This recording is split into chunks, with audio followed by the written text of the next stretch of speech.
pump.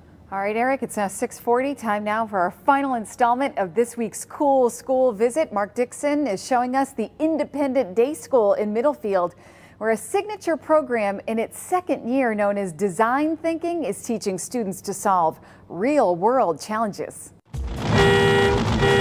Yay, cool schools. Fail early, fail often. That's Mr. Watt overseeing the Design Thinking Lab at IDS. To their knowledge, they're the only school in the state with a dedicated program and lab space for this kind of teaching. Students are tasked with solving a problem. They research, then generate alternative solutions. It's creating prototypes of those solutions so that you have a sense of what works and what doesn't, what fails and what doesn't. We caught up with middle schoolers working on a specific challenge to create the tallest tower using a box of spaghetti, a roll of tape, and a marshmallow. That's it. And what I'm asking them to do is practice iteration, building a design until it fails, and then figuring out what went wrong so that they can build it better and faster.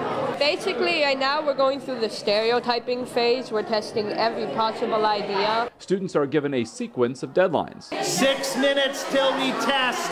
There are challenges along the way. Right now we're kind of trying to make a tall tower out of spaghetti, which is difficult, especially when you don't have any scissors to cut the tape. And there is no correct answer or solution. Our final product ends up being like as best as it can be, because we've had experience like trying ideas and they're not working. What happens if you win or when you win? Usually there's just congratulations, a bit of an award. It's mostly the pride of knowing you've come up with a good idea. 3, 2, 1. Step away from your tower. The group that won realized the importance of a truss system. They used a piece of tape as if it was a stainless steel cable on a satellite tower. Brilliant.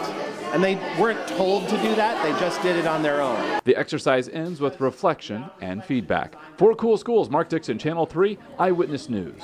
Well, if you missed any of today's segments or any from past Cool School visits, you can check them all out online on our website, WFSB.com.